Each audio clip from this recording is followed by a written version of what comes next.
하나님의 말씀 출애굽기 15장 22절에서 27절까지 봉독하겠습니다.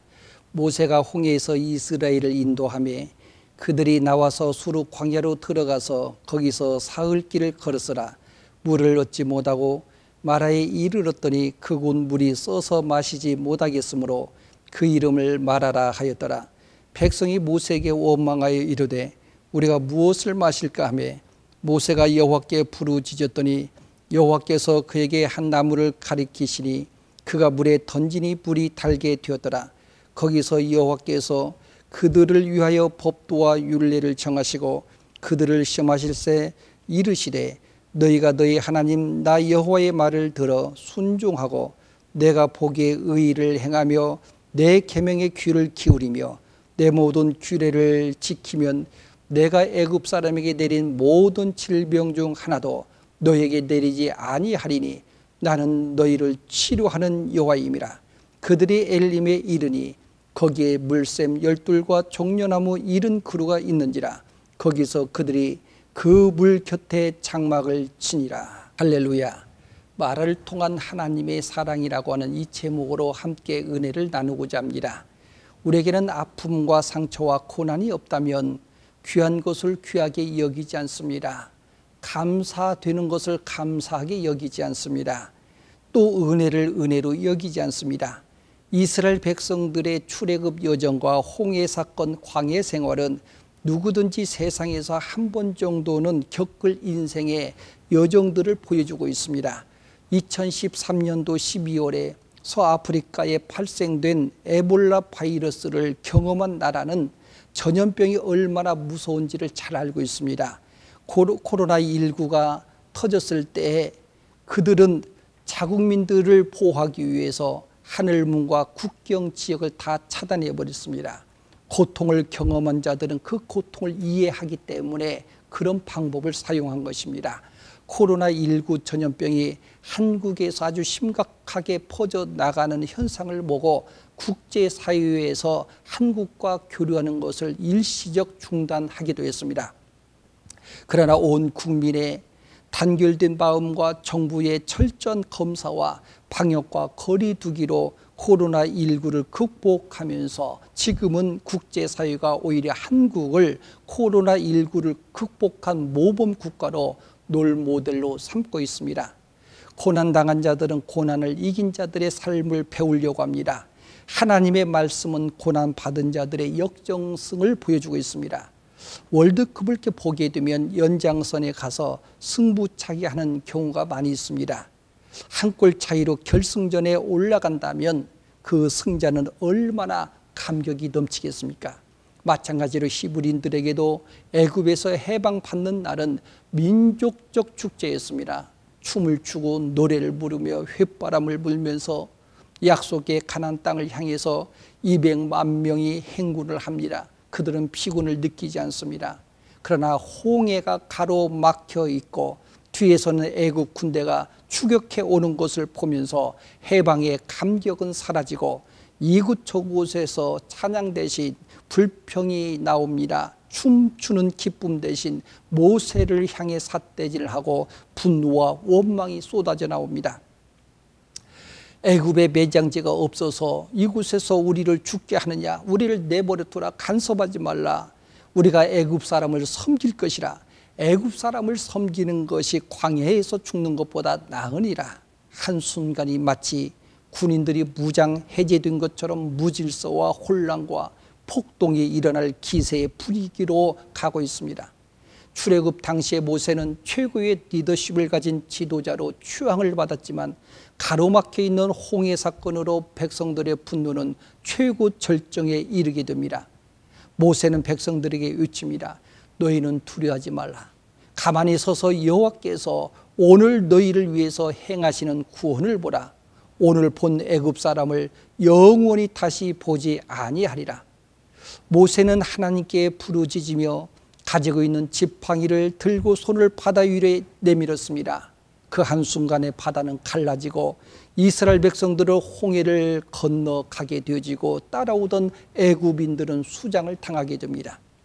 아슬아슬하게 생존한 이스라엘 백성들은 짧은 시간 속에 실감나는 생과 사를 경험했습니다.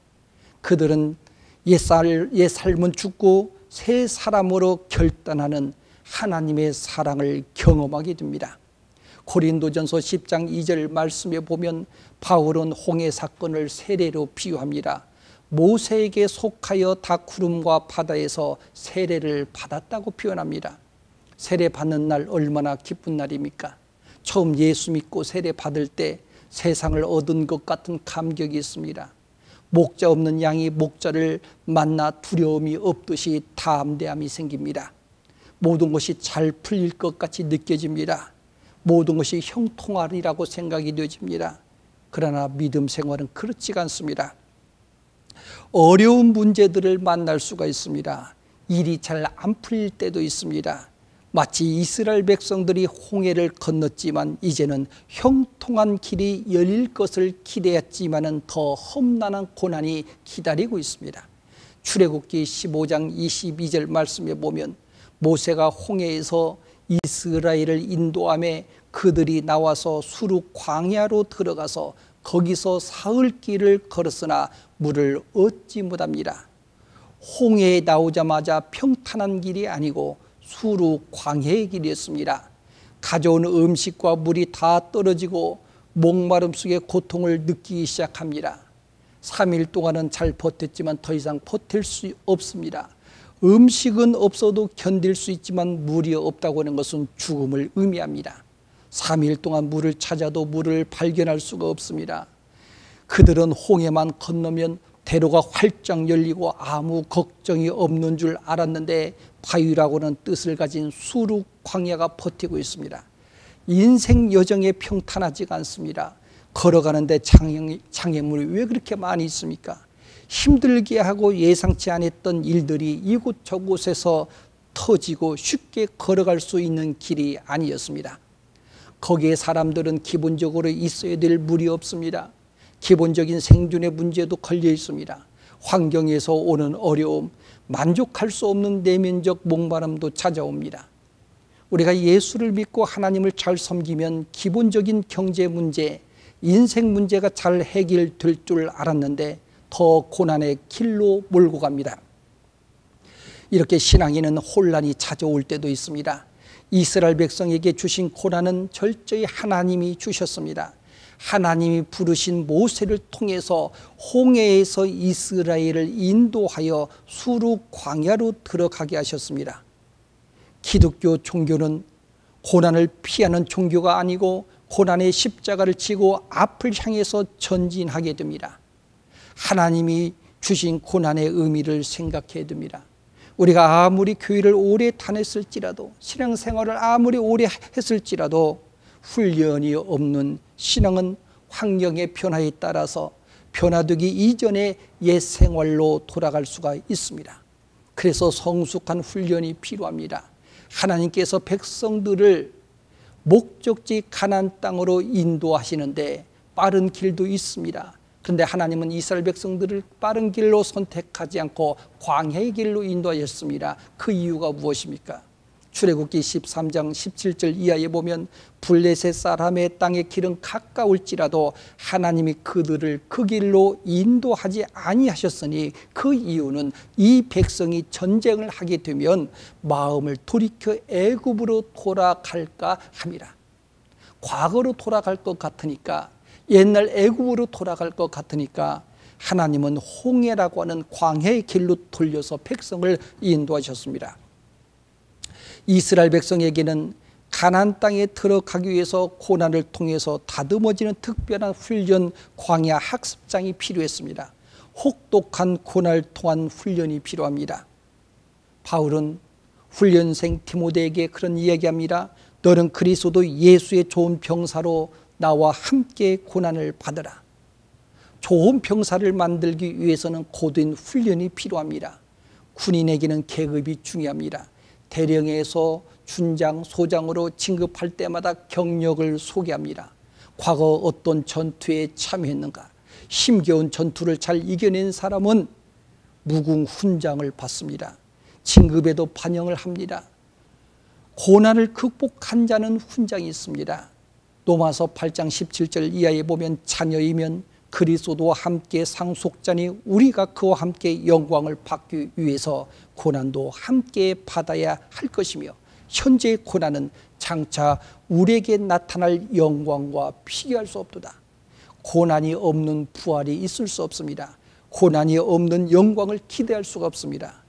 금메달은 아무 사람이나 받지 못합니다. 편안한 생활을 뒤로 하고 고난이라고 하는 행군과 훈련을 통해서 그 영광을, 그 메달을 얻게 됩니다.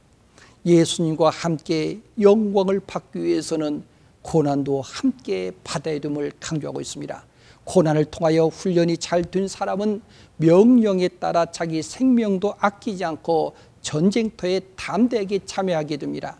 그런데 훈련이 안 된 사람은 전쟁이 일어나면 공포심과 두려움, 걱정이 찾아오고 자기 생명을 지키기 위해서 명령을 거부하고 탈영을 하게 됩니다. 왜 한국에서 2년, 3년 동안 남자들이 군대를 갔다 옵니까? 왜 그런 혹독한 훈련을 받아야 됩니까? 만약에 일어날 전쟁을 대비한 훈련입니다. 훈련이 잘 된 사람은 상관의 명령에 따라 담대하게 전쟁터에 뛰어들어가게 됩니다. 신명기 8장 2절 말씀에 보면 내 하나님 여호와께서 이 40년 동안 내게 광야의 길을 걷게 하신 것을 기억하라. 이런 너를 낮추시고 너를 시험하사 내 마음이 어떠한지 그 명령을 지키는지 지키지 않는지 알려 하십니다. 하나님의 명령을 따르게 하기 위해서 훈련을 하나님께서 직접 광야에서 그 훈련을 과정을 겪게 하셨습니다.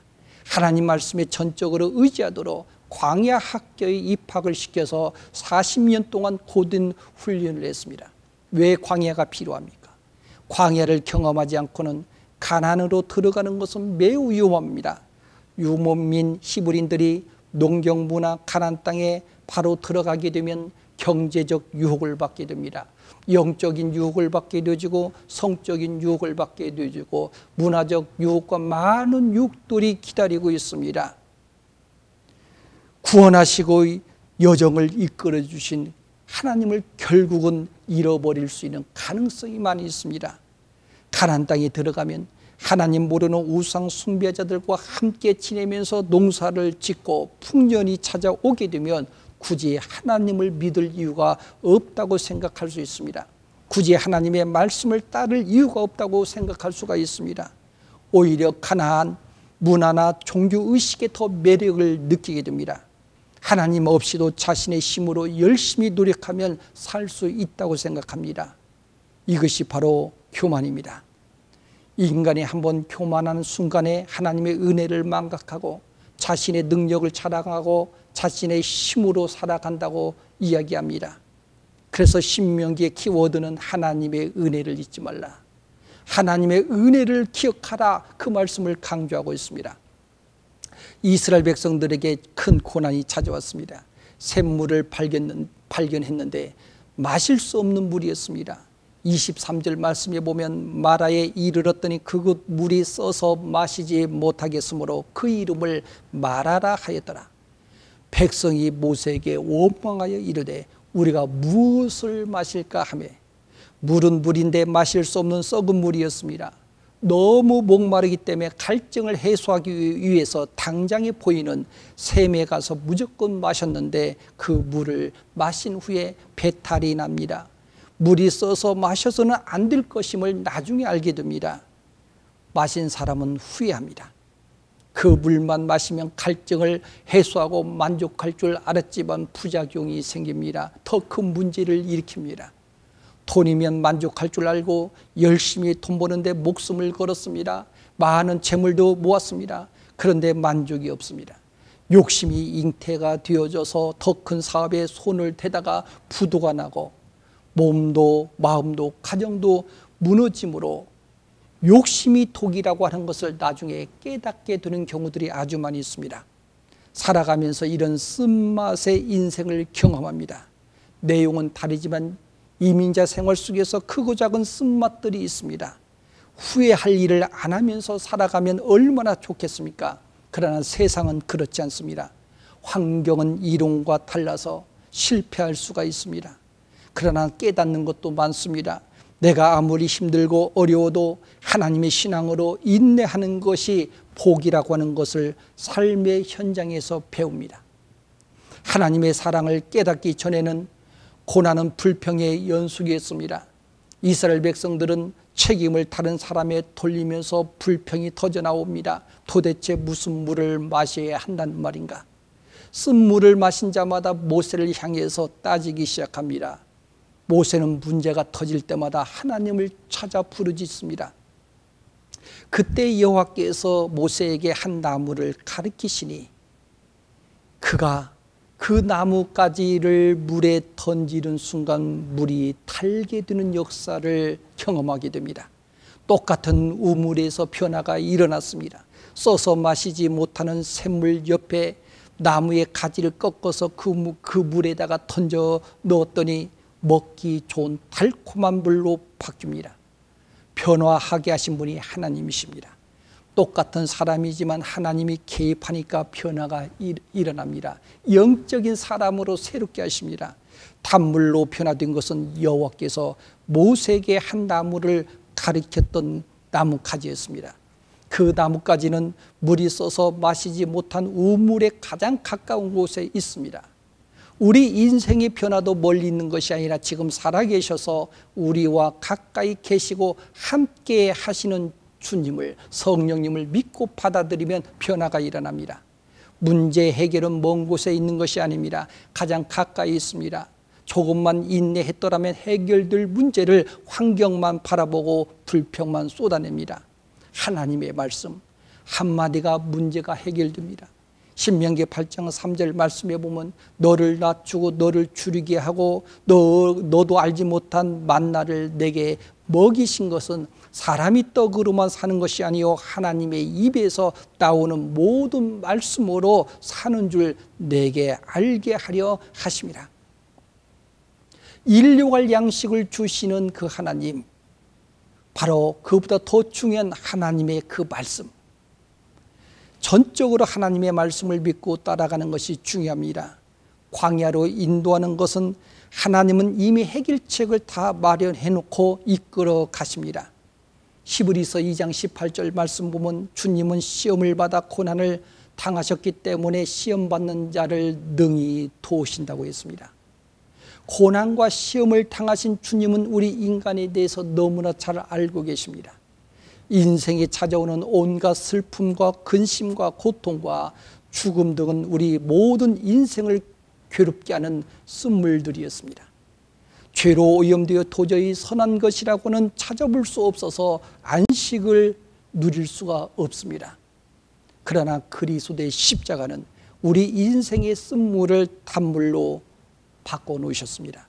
하나님은 독생자 예수 그리스도를 죄 많은 이 땅에 던져버리시고 십자가에 못 박혀 죽게 하심으로 우리의 모든 죄 문제를 해결해 주셨습니다.